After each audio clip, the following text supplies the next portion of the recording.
Perdre du poids, c'est facile. C'est une phrase couramment entendue dans le monde de la nutrition. Cette phrase quelque peu maladroite va cependant vous permettre de comprendre un élément indispensable dans votre stratégie. Pour maigrir durablement, vous allez passer par deux étapes bien précises. La première, c'est la perte de poids. Il faut voir votre corps comme une balance. Vous avez d'un côté vos apports caloriques dans la journée, ce que vous mangez, et de l'autre côté vos dépenses caloriques, ce que votre cerveau consomme pour réfléchir, vos activités physiques, etc. Pour perdre du poids, vous devez vous retrouver avec une balance inclinée du côté de vos dépenses, donc en limitant vos apports et en augmentant vos dépenses. Dès lors que la balance est inclinée pendant plusieurs semaines, alors vous allez perdre du poids. C'est aussi simple que ça. Même si beaucoup d'éléments vont jouer sur l'inclinaison de la balance, tous les professionnels de santé, et je m'inclus avec, savent que ce n'est pas la partie la plus difficile. La partie la plus compliquée, c'est la deuxième étape. Imaginons que vous avez enfin réussi à perdre vos 15 kg après votre restriction calorique. Vous êtes fier, vous avez retrouvé une silhouette qui vous plaît devant le miroir, vous regagnez confiance en vous. Fatigué par tous vos efforts, vous reprenez progressivement le cours de votre vie. Enfin, vous allez pouvoir reprendre quelques bonnes habitudes qui vous avaient manqué. Mais cependant, c'est bien à ce moment précis que tout peut basculer. C'est véritablement le moment charnière. C'est le début de l'étape 2. Et pour bien comprendre, je vais vous faire une analogie. Pour vous déplacer en vélo, vous avez deux phases. Une phase d'accélération pour pousser le vélo, où votre objectif c'est de passer de 0 km/h à 14 km/h. Le pédalage est dynamique et puissant pour lancer le vélo. Arrivé à votre objectif de 14 km/h, vous allez arrêter de pédaler, satisfait de vos efforts. Mais progressivement, le vélo va perdre de sa vitesse pour s'arrêter quelques dizaines de mètres plus loin. Vous n'avez pas pris en compte la deuxième phase importante quand vous faites du vélo, la phase de maintien de vitesse. C'est un effort plus doux mais constant dans le temps. On a déjà fait l'effort d'accélération, maintenant on a juste à maintenir un effort durant l'intégralité du trajet. Sans cette phase de maintien de vitesse, votre vélo ne vous sert à rien. L'étape 2 d'une bonne stratégie de perte de poids, c'est la maintenance calorique. Ce n'est plus une stratégie de restriction calorique, mais la création d'un nouvel équilibre à son nouveau poids. Et c'est bien dans cette étape que 90% des personnes échouent. Sauf que c'est trop bête. À quoi ça sert de faire plein d'efforts et de sacrifices pour en fin de compte perdre son temps et retourner à la case départ? Avec Raph, on a cherché dans la littérature scientifique les éléments les plus importants qui prédisposent une perte de poids réussie sur le long terme. Et 4 éléments sont revenus systématiquement. Avant même de commencer votre perte de poids, écoutez attentivement ces 4 conseils. Vous commencerez alors votre objectif de perte de poids correctement sans risquer de bêtement gâcher vos efforts. Et vous augmentez sensiblement vos chances de faire partie des 10% à réussir durablement leur perte de poids. Avant même de commencer une perte de poids, vous devez comprendre que plus jamais vous n'allez manger comme avant. C'est difficile à entendre, mais si vous souhaitez vraiment conserver votre perte de poids, je préfère vous dire la vérité. Vous devez comprendre le principe de métabolisme de base. Le métabolisme de base, c'est la consommation de calories qu'effectue votre corps dans la journée. Elle se fait par un calcul simple. Poids en kilos fois 16 plus 1350. Voici Sylvain qu'on a suivi. À 60 ans, il pesait 105 kg. Son métabolisme de base est de 3030 kcal par jour. C'est son poids d'équilibre. S'il dépasse ce nombre de calories, alors la balance va s'incliner, il va prendre du poids. S'il est en dessous du nombre de calories, il va perdre du poids. Avec une restriction calorique intelligente et du sport, il a réussi à descendre à 78 kg en un an. Il y a vraiment tous les voyants qui sont au vert quand même. Hein. Ouais, je suis super content. Ce qui est une très belle réussite. Sauf que quand on perd du poids, le métabolisme de base diminue. Et oui, on fait moins d'efforts à déplacer 78 kg au quotidien que 105 kg. Reprenons donc le calcul de son métabolisme de base. Son corps a besoin de 78 kg x 16 plus 1350, 2598 kcal par jour pour être maintenant à l'équilibre. Ce qui fait une différence de 432 kcal par jour. C'est énorme. Pour vous donner un ordre d'idée, un pain au chocolat c'est 300 kcal. Ça peut aller très vite. Donc en 4 mois, il aurait déjà repris 4 kg sur la balance s'il consommait juste un pain au chocolat supplémentaire par rapport à sa maintenance calorique. Et cette information, ce n'est pas les régimes miraculeux qui vont vous la donner. Avant comme j'aime, je pesais 93 kg. Bien sûr que non, leur gagne-pain, c'est de vivre de vos échecs répétés. Les régimes se foutent royalement de vous. Ils vous mettent en restriction calorique et vous font perdre du poids. Ils vous incitent à accélérer sur votre vélo et dès que vous êtes à une bonne vitesse, ils vous lâchent et vous observent progressivement ralentir. Si vous n'avez pas cette information capitale, votre échec est garanti. Le terme régime devrait être interdit parce que régime directement implique frustration. Et frustration indique que ça débordera un jour. Et le plus grand danger des régimes, quels qu'ils soient, c'est l'effet yo-yo. C'est-à-dire que les gens vont certes perdre sur une courte période, parce qu'en général, ils sont capables de se tenir sur j'ai besoin de rentrer dans mon maillot de bain, il faut que je perde 5 kilos, je vais faire ce régime-là pendant une semaine, 15 jours. Ils vont avoir perdu du poids. S'il n'y a pas eu d'éducation nutritionnelle, ils vont reprendre. Et ils reprendront plus parce qu'ils ont stressé leur organisme, généré du coup un certain nombre de mécanismes de défense. Ils vont reprendre plus que ce qu'ils ont perdu. Donc ils vont recommencer un régime. Ils reperdront un petit peu, pas tout. Et ils vont remonter encore plus haut. Et nous, nos grands obèses, quasiment tous, on fait cet effet yo-yo. Quasiment tous. Avec en plus une composition corporelle qui change à chaque fois parce que en perdant beaucoup de poids, ils perdent du muscle et après quand on reprend du poids, on reprend que de la graisse. Absolument. Ce qui nous amène au point numéro 3. Remontons le temps. Vous vous retrouvez âgé de 6 ans et votre souhait c'est d'apprendre à faire du vélo tout seul. Vous avez compris la théorie, l'étape d'accélération et l'étape de maintien de vitesse. Le casque est posé sur votre tête et vous êtes prêt à vous lancer. Place à la pratique. Sauf que votre maman vous donne deux possibilités. Soit elle vous apprend progressivement comment faire, soit elle est toujours derrière vous à vous pousser et à vous stabiliser. La première option va être l'apprentissage. La deuxième option sera la solution livrée. Pour avoir directement la sensation de faire du vélo, vous allez prendre la deuxième option. Votre maman va vous pousser. À chaque sortie vélo, les sensations de vitesse vont être incroyables. Sauf que le jour où votre papa ou votre maman ne sera pas dispo et que vous allez quand même vouloir en faire,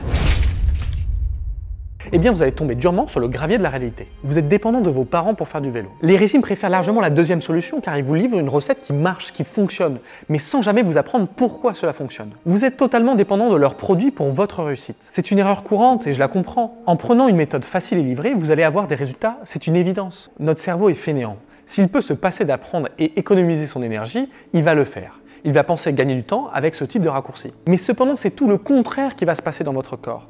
Sans contrôle, sans conscience, sans comprendre, vous allez forcément vous retrouver démuni quand vous serez seul. Et donc ne pas avoir les bonnes connaissances pour maintenir votre perte de poids. Avec une solution livrée, c'est simple.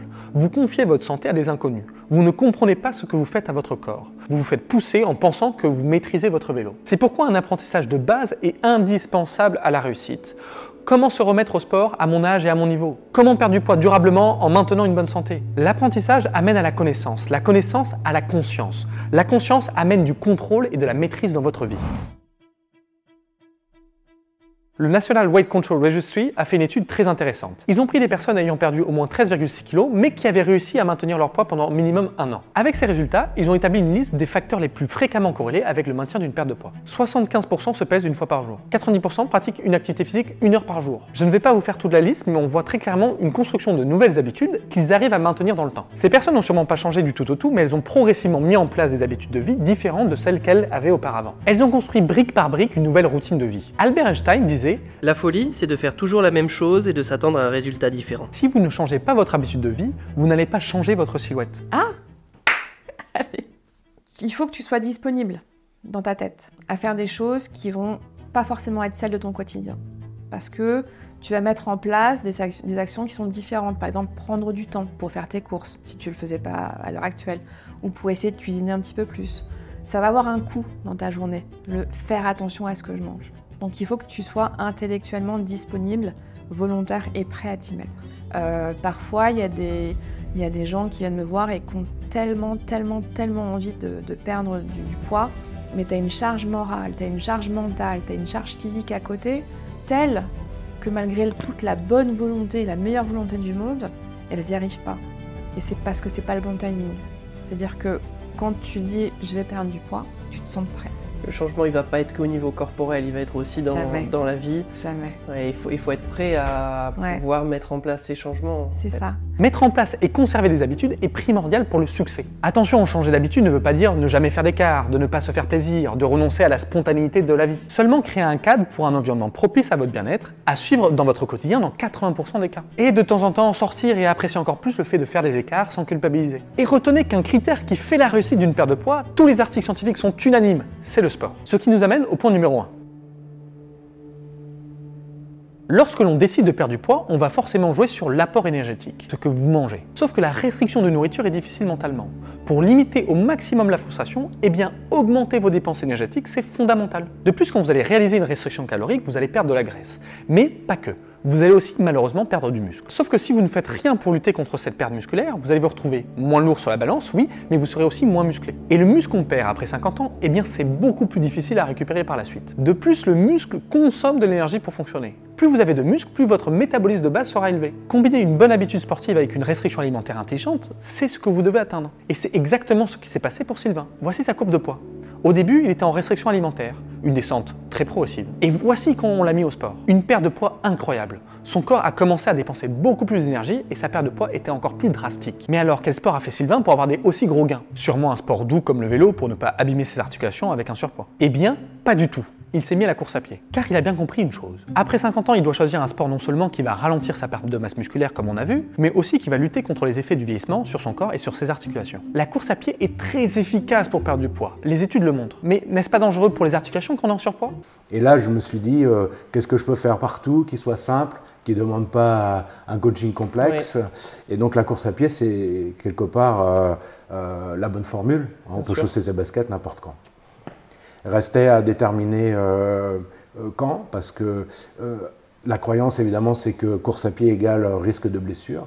Plein de croyances sont ancrées dans nos sociétés, mais celle-ci est bien une des pires bêtises. Croire que la course abîme les articulations. Pour répondre à cette croyance, j'aime bien prendre l'exemple des astronautes, et notamment Thomas Pesquet. C'est un athlète très entraîné, sauf que dès qu'il revient sur Terre après une mission de 6 mois à bord de l'ISS, il revient avec des os fragiles et des hernies discales.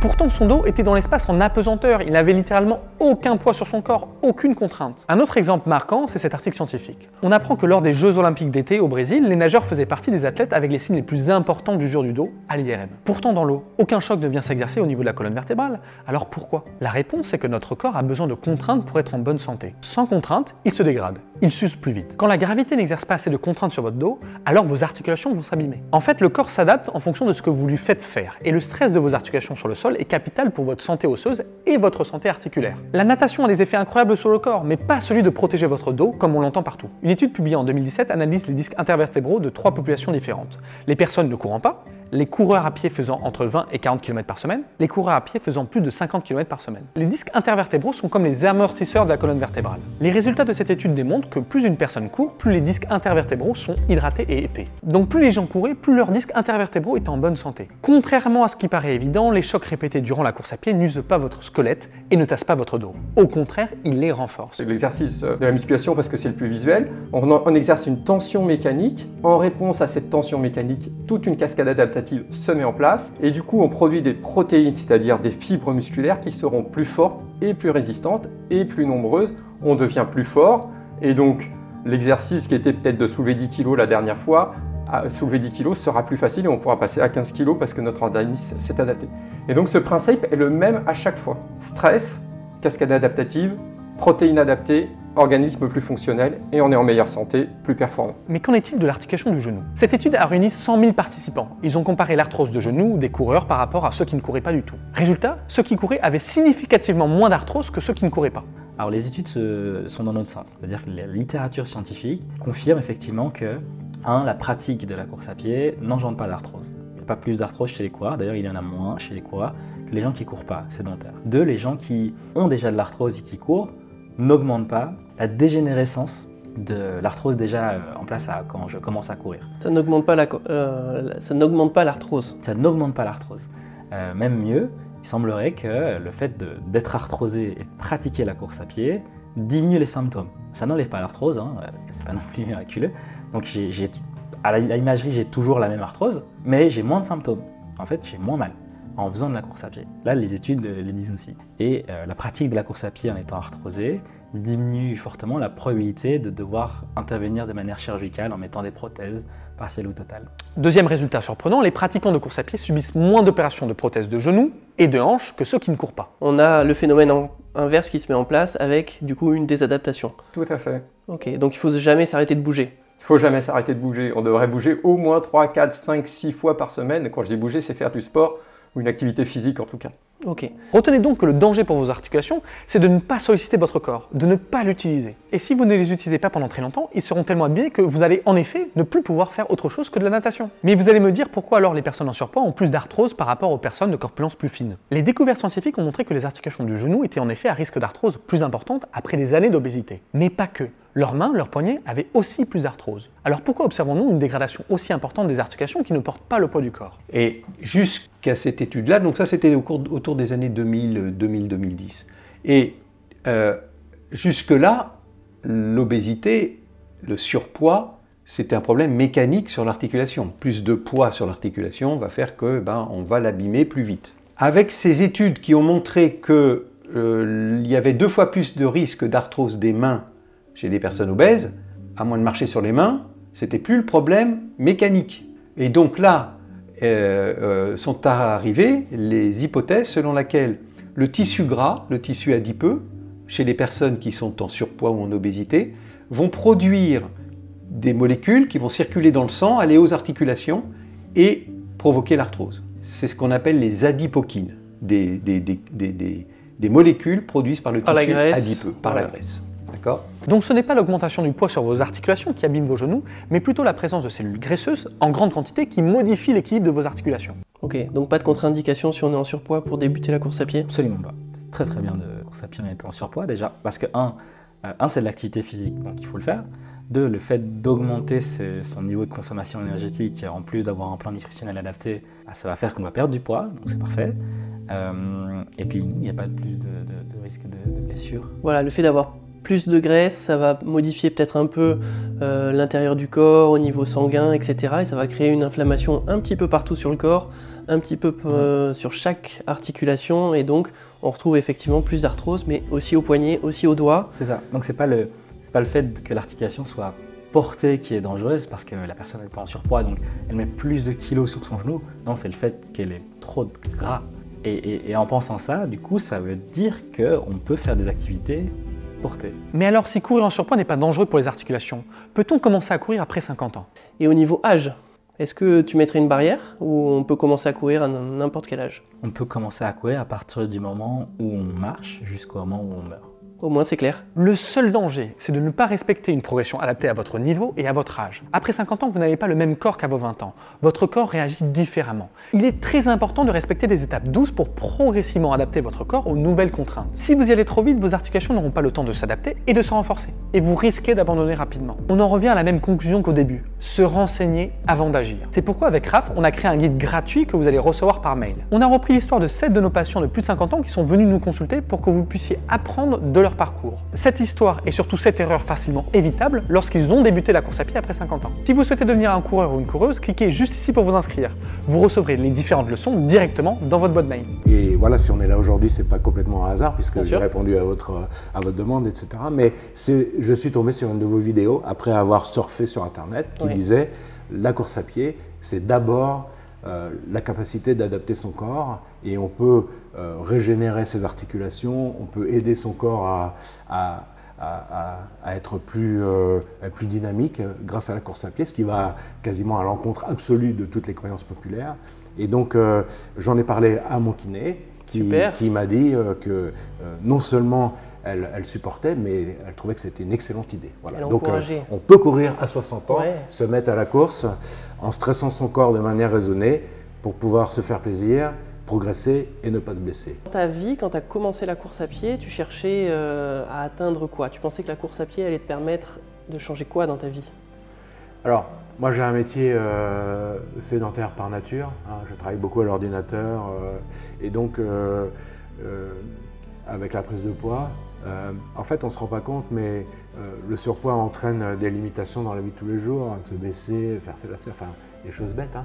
Et retrouver cette capacité de mouvement, pas de légèreté, mais d'une certaine légèreté dans les gestes quotidiens, ceux qui n'ont pas de surpoids ne peuvent pas l'envisager, mais c'est un plaisir de tous les instants, en fait. Et c'était peut-être ça mon objectif premier, au-delà des risques sanitaires, de la crise, etc. C'était de mieux vivre mon quotidien. Et c'est vrai qu'avec 20 kg de moins, j'ai retrouvé une certaine mobilité, la facilité, monter les escaliers. C'est extraordinaire quand on commence à retrouver une certaine aisance au niveau de sa condition physique et qu'on bascule dans l'autre sens, où le corps, au contraire, devient moteur et est capable de réaliser des choses avec aisance, et on passe vraiment d'une situation où il nous freinait, où il nous ralentissait, à une situation où il nous permet d'accomplir plein de choses. La course à pied peut devenir votre nouvelle habitude de vie, votre première étape vers le changement. Ce que j'adore sur le fait de faire débuter une personne à la course à pied, c'est que vous arrêtez de vous focaliser sur votre poids. Non, vous n'allez pas courir pour compter chaque calorie. Commencez un sport que pour perdre du poids, ça n'a jamais fonctionné. Vous allez vous concentrer sur le fait de devenir un coureur, une coureuse. Puis, au fur et à mesure de votre progression, vos sorties de course à pied seront une liberté incroyable. Un moment pour vous détendre, votre moment d'échappatoire dans cette vie trop rapide. Mais ce n'est pas le mieux. Vous allez être fier de vos progrès. Jamais vous n'avez pensé que votre corps pouvait faire autant. Vous avez toujours pensé que votre carapace n'était bonne à rien. Mais non, vous allez être fier de vous, vous allez reprendre confiance en votre corps. Vous serez étonné de sentir votre corps bouger, se renforcer, s'affiner. Oui, après 50 ans, vous pouvez changer durablement, ce n'est pas trop tard. Vous en êtes capable. la plus belle des réussites et le plus beau résultat quand même, d'avoir confiance en son corps, de ne pas se sentir en difficulté, pas avoir peur dès qu'on fait quelque chose ou dès qu'il se passe quelque chose. Enfin, moi ça je trouve que c'est vraiment très très important. Et puis je ne me lasse pas de découvrir des ressources qu'on ne pensait pas forcément possibles. Et tu découvres ce qu'il est capable de faire. Tu redécouvres, c'est vrai, parce que passé 60 ans, tu te dis quand même il y a des limitations, toi. Et finalement, elles sont là évidemment, là je parle, mais pas tant que ça, c'est-à-dire que surtout pour la course qui est plus une demande d'entraînement fondamental sur du long terme, qui demande de la résistance, donc avoir une machine qui a vécu, c'est pas forcément un problème, il faut bien l'entretenir, c'est tout. Oui, bien sûr. Avec de la volonté quand même, parce qu'il ne faut pas dire que c'est facile, ce serait pas vrai, mais avec de la volonté, avec une bonne hygiène de vie et puis en se tenant à un programme, c'est important, et avoir un objectif à réaliser derrière, on peut se projeter assez loin. Nous, c'est ce qu'on a tendance à dire avec Jérôme, c'est-à-dire que nous, c'est pas une méthode miracle qu'on met en avant, par contre, ça marche. C'est du travail, mais si on a un bon programme, qu'on court, qu'on fait attention à ce qu'on mange, etc., les résultats sont au bout. Oui, complètement. Et j'ajouterais que le programme, c'est quand même, c'est presque la base même, et c'est pour ça qu'il faut s'adresser à des professionnels comme vous.